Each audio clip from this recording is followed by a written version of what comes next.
नमस्कार मित्रों, आज मैं आपको ले चलूँगा उस क्षण में जहाँ समय थम जाता है, जहाँ शब्द धीमे हो जाते हैं, जहाँ सत्य और मृत्यु एक दूसरे को छूते हैं। आज हम प्रवेश कर रहे हैं प्लेटो की फेडो में, सुकरात के जीवन के अंतिम दिन, अंतिम सांस, अंतिम संवाद में। यह केवल एक पुस्तक नहीं है, यह मनुष्य की आत्मा का सबसे मौन, सबसे शांति से भरा हुआ दीदार है। यह वह क्षण है जब एक महान दार्शनिक बांधों से मुक्त हो रहा है, बाहरी भी और भीतरी भी। जब एक शरीर समाप्त होता है पर आत्मा पहली बार सचमुच जन्म लेती है। कल्पना कीजिए मित्रों, एथेंस के बाहर एक शांत जेल का कमरा है। दरवाजा मोटे लकड़ी का है। अंदर एक खिड़की से हल्की सुस्त धूप झर रही है और कमरे के बीच में बैठा है एक वृद्ध पुरुष। चेहरे पर शांत मुस्कान, आंखों में गहरा प्रकाश और शरीर पर मृत्यु की छाया, पर मन पर नहीं। यह सुकरात का अंतिम दिन है। उन्हें कुछ ही घंटों में विष का प्याला देना है, हेमलोक का प्याला, जो ग्रीस में सजाए मौत का तरीका था। पर यह कमरे में मृत्यु का भय नहीं, अजीब तरह की पवित्रता भर रहा है। जो भी उनके आसपास बैठा है, क्रीटो, सिमियास, फीडो खुद और अन्य शिष्य, उनकी आंखें भर आई हैं। लेकिन सुकरात, वह इतने शांत हैं मानो कोई साधारण दिन हो। फीडो कहता है कि हमने सुकरात को कई बार देखा, पर उस दिन की चमक कुछ और ही थी। मानो वह संसार से नहीं, किसी प्रकाश से जुड़े हुए हो। मानो मृत्यु उनके लिए अंत नहीं, किसी नए आरंभ का द्वार खुला हो। सुकरात कहते हैं, मित्रों, रोना मत। मृत्यु कोई दुख नहीं है उन लोगों के लिए जिन्होंने अपने जीवन में सत्य की खोज की है। मृत्यु केवल आत्मा को मुक्त करती है, जैसे पक्षी पिंजरे से उड़ जाए, और यहीं से संवाद आरंभ होता है। गहरा, आध्यात्मिक, मन के उन कोनों में उतरता हुआ जहां बहुत कम लोग जाते हैं। फीडो बताता है कि सुबह सुबह जब हम जेल पहुंचे तो पहरेदारों ने मुस्कुराकर स्वागत किया। वे सुकरात से प्रेम करने लगे थे, क्योंकि उन्होंने कभी किसी को बुरा नहीं कहा, कभी शिकायत नहीं की। सबसे अजीब बात यह थी कि वे मृत्यु से जरा भी भयभीत नहीं थे। उनके लिए मृत्यु उतनी ही सहज थी जितना सांस लेना। क्रिप्टो ने धीमी आवाज में कहा, सुकरात, लोग तुम्हें निर्दोष मानते हैं। हम तुम्हें यहां से भगा सकते हैं। कई रास्ते हैं। कुछ लोग तैयार हैं। तुम्हें मरने की क्या जरूरत है? सुकरात मुस्कुराए। वह मुस्कान जैसे बादल फटने पर अचानक सूरज की किरण निकलती है।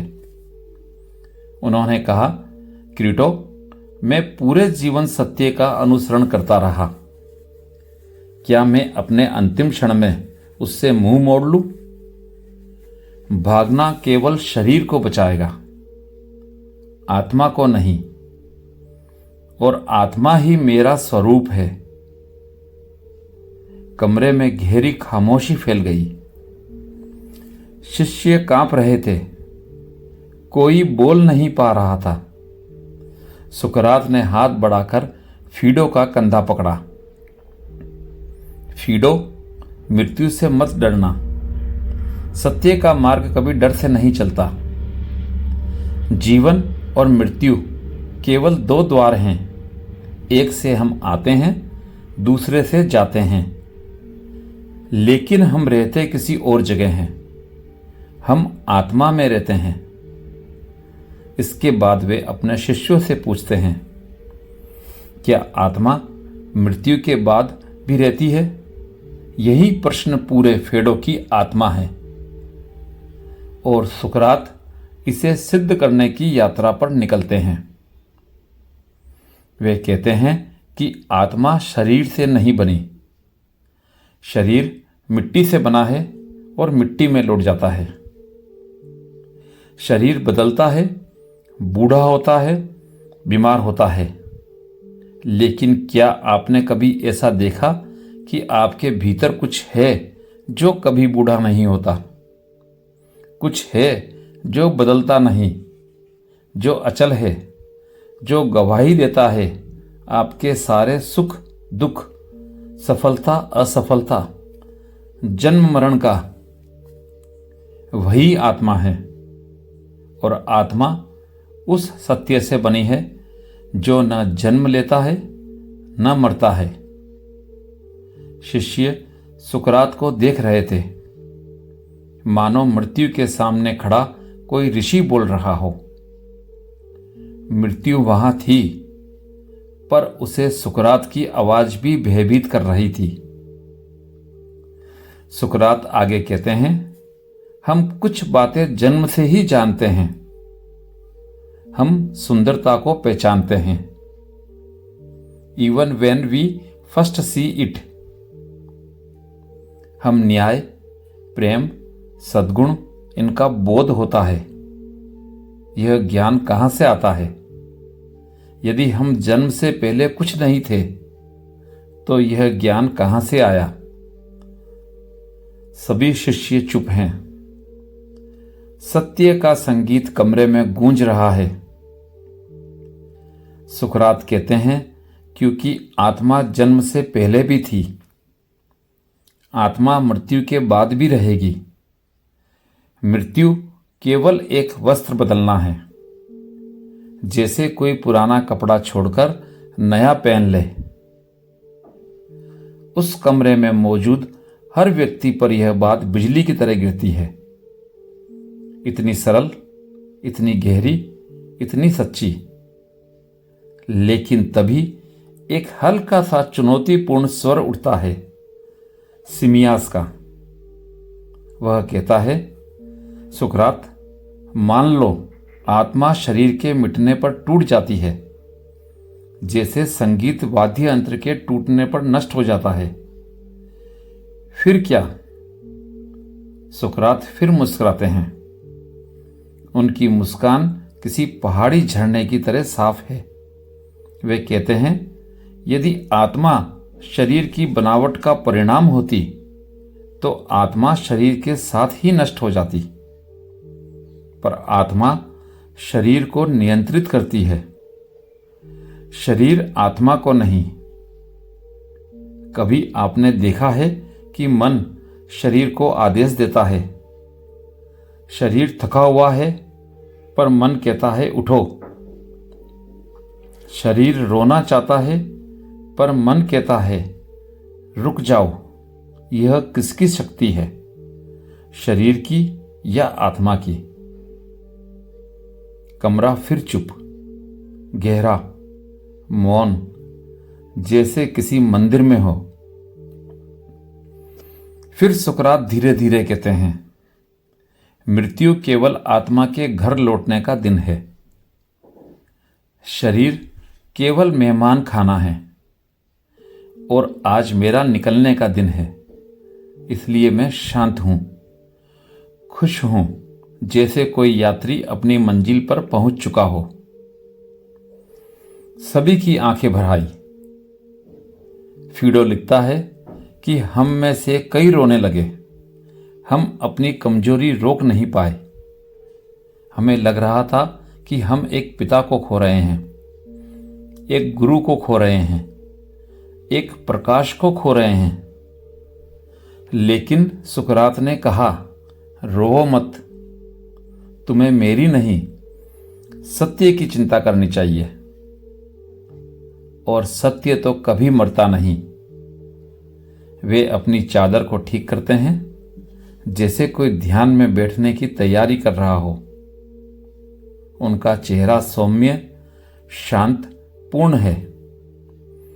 फिर वे आत्मा के अंतिम तर्क देते हैं। क्यों आत्मा अनश्वर है? क्यों मृत्यु उसके लिए मुक्ति है? क्यों सत्य का खोजी मृत्यु से मित्रता रखता है? यहां सुकरात की आवाज और भी पवित्र हो जाती है। आत्मा केवल शरीर के साथ नहीं रहती। आत्मा शरीर के बिना भी अपना अस्तित्व रखती है।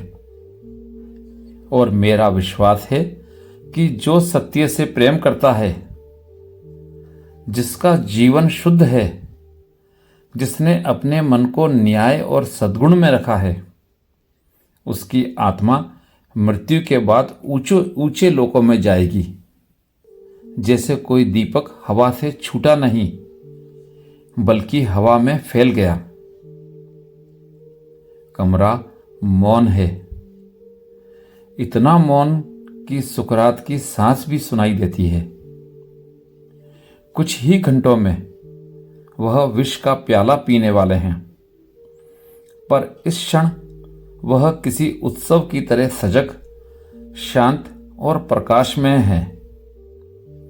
और यही हमारे इस प्रथम भाग का प्रभाव समाप्त होता है, बल्कि उस क्षण पर आकर ठहरता है जहां सुकरात मृत्यु और सत्य के बीच संतुलन में बैठे हैं। उनकी आंखें बंद होने को नहीं, खुलने को तैयार हैं। जेल के उस शांत कमरे में सुकरात की उपस्थिति किसी जलती हुई दीप शिखा की तरह है।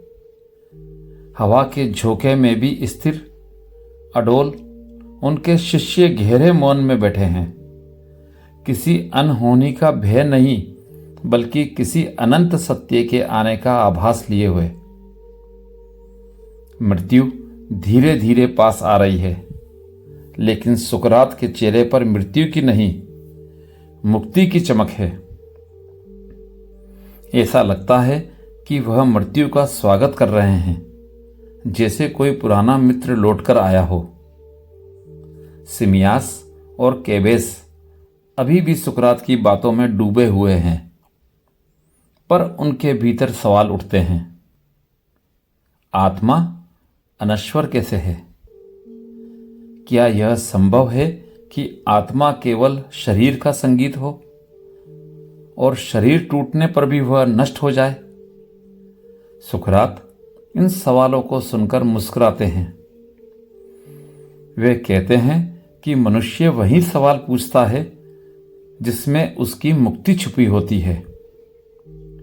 प्रश्न सत्य की ओर पहला कदम है। वे शांत स्वर में कहते हैं, यदि हम जीवन और मृत्यु को द्वंद्व नहीं, एक चक्र माने, तो आत्मा का अनश्वर होना सहज है। हम जागते हैं, सोते हैं, हम जन्म लेते हैं, मरते हैं, हम सीखते हैं, भूलते हैं। यह सब चक्र है और हर चक्र एक पूर्णता की ओर ले जाता है। उनके शब्दों में एक स्थिरता है, मानो पानी पर चांद की रोशनी स्थिर हो गई हो। वे कहते हैं कि आत्मा शुद्ध जन्म रहित है और शरीर के आने जाने से प्रभावित नहीं होती। शरीर सिर्फ एक आवरण है, जैसे दीपक पर लगी धूल। सुकरात धीरे धीरे कहते हैं, जब कोई मनुष्य सत्य की खोज करता है, सद्गुण की राह पर चलता है, अपने मन को संयमित करता है, तब उसकी आत्मा हल्की हो जाती है, प्रकाश के निकट। लेकिन जो मनुष्य केवल शरीर, धन, सुख, भय और लालच में उलझा रहता है, उसकी आत्मा भारी हो जाती है और मृत्यु के बाद भी भटकती रहती है। कमरे में बैठे हर व्यक्ति को यह बात किसी तीर की तरह छूती है। यह केवल तत्व ज्ञान नहीं लगता, एक चेतावनी भी लगता है और एक अवसर भी। अब समय धीरे धीरे आगे बढ़ रहा है। पहरेदार कमरे में प्रवेश करता है। अजीब सी झिझक के साथ वह सुकरात को देख नहीं पा रहा। उसकी आंखें नीचे है, जैसे किसी महापुरुष को कष्ट देने में उसे शर्म आ रही हो। वह कहता है, सुकरात, अब समय हो गया है। और इस क्षण पूरे कमरे में जैसे कोई तूफान थम गया हो। हर शिष्य की सांसें लड़खड़ाने लगी।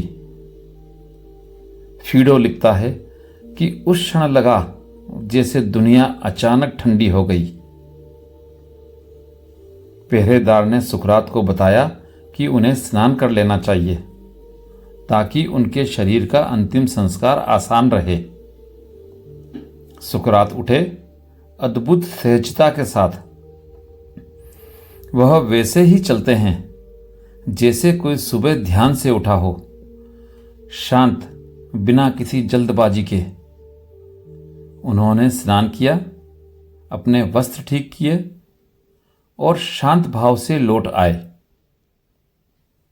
उनके चेहरे पर ऐसी निर्मलता थी कि आसपास बैठे सभी रोने लगे। क्रिप्टो उनका हाथ पकड़कर फूट फूट कर रो पड़ा। गुरुदेव, आप हमें छोड़कर कैसे जा सकते हैं? सुकरात ने उसका हाथ थपथपाया। क्रिप्टो, तुम मुझे कहां जाते देख रहे हो? जो मैं हूं वह कहीं नहीं जा रहा, केवल वह देह जा रही है जिसे मैंने थोड़े समय के लिए उधार लिया था। यह सुनकर फीडो लिखता है कि हमारे भीतर कुछ पिघल गया, कुछ टूट गया और कुछ जन्म ले रहा था। फिर वह क्षण आया जिसका सामना करने की शक्ति वहां किसी के पास नहीं थी। पहरेदार हेमलोक का प्याला लाया, एक छोटा सा मिट्टी का प्याला, साधारण लेकिन भीतर मृत्यु का सार भरा हुआ। पहरेदार ने कहा, सुकरात, आप यह जानते हैं कि यह पीने से क्या होगा? सुकरात शांत मुस्कुराए, हां, मैं जानता हूं। शरीर जड़ हो जाएगा। मौत धीरे धीरे पैरों से सिर तक चढ़ेगी, पर यह शरीर के लिए है, मेरे लिए नहीं। उन्होंने दोनों हाथों से प्याला उठाया, ऐसे जैसे कोई संकल्प उठा रहा हो। वे अंतिम बार अपने शिष्यों को देखते हैं। उनकी आंखों में प्रेम है, करुणा है और एक अनोखा साहस। फिर उन्होंने विष के प्यालों को होठों से लगाया और धीरे धीरे पी लिया। कोई कपकपी नहीं, कोई डर नहीं, मानो पानी पी रहे हो। कमरे में सन्नाटा फैल गया। किसी की सांस तक नहीं सुनाई दे रही थी। सुकरात ने प्याला लौटा दिया और कहा, अब चलो, शरीर को अपना काम करने दो। आप लोग बैठें, देखते रहें।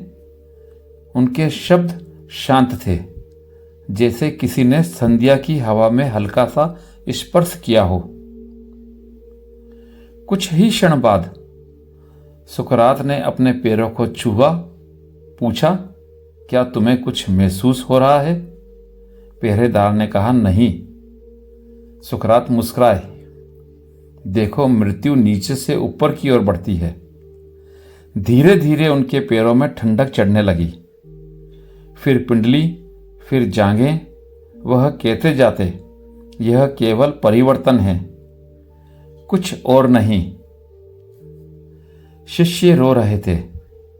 क्रिप्टो, फीडो, सिमियास सब टूट रहे थे, लेकिन सुकरात का चेहरा शांत, स्थिर, प्रकाश से भरा हुआ था। मृत्यु से कुछ ही क्षण पहले उन्होंने कहा, क्रिप्टो, हम एस के लिए पीएस के ऋणी हैं, एस के लिए पीएस के ऋणी हैं। एक मुर्गा देना मत भूलना। किसी को समझ में नहीं आया कि मृत्यु के निकट ऐसा क्यों कहा। बाद में लोगों ने समझा यह संकेत था कि मृत्यु एक चिकित्सा है, एक मुक्ति है, और यह मुर्गा उस कृतज्ञता का प्रतीक था। उनकी आवाज धीमी होती गई, सांसें हल्की होती गई, और अचानक एक बिंदु पर आकर वे मौन हो गए। उनका शरीर वहीं था, अचल, शांत, पर ऐसा लगता था कि कमरे से कोई प्रकाश उठकर बाहर निकल गया है। फीडो कहता है कि हमने उस दिन न केवल एक दार्शनिक को खोया, हमने एक युग को खो दिया, पर साथ ही हमने एक अजीब शांति भी महसूस की। ऐसी शांति जो केवल सत्य की निकटता से आती है। सुकरात का अंतिम क्षण इतिहास का सबसे पवित्र क्षण बन गया, क्योंकि वह मृत्यु नहीं, आत्मा का उत्सव था। वह मौत नहीं, मुक्ति थी। उनके जाने के बाद कमरे में एक चमक थी, किसी अदृश्य दीपक की रोशनी। कई लोग कहते हैं कि जब महान आत्माएं जाती हैं तो हवा भी कुछ समय तक स्थिर हो जाती हैं, और इस तरह फेडो समाप्त होता है। पर इसका प्रभाव समाप्त नहीं होता। यह केवल सुकरात की मृत्यु की कहानी नहीं है। It is the story of how a man can live so truthfully that even death bows down. यह कहानी है आत्मा की अमरता की, सत्य की अजेयता की, और उस शांति की जो केवल उन लोगों को मिलती है जो पूरी तरह सत्य को अपना लेते हैं।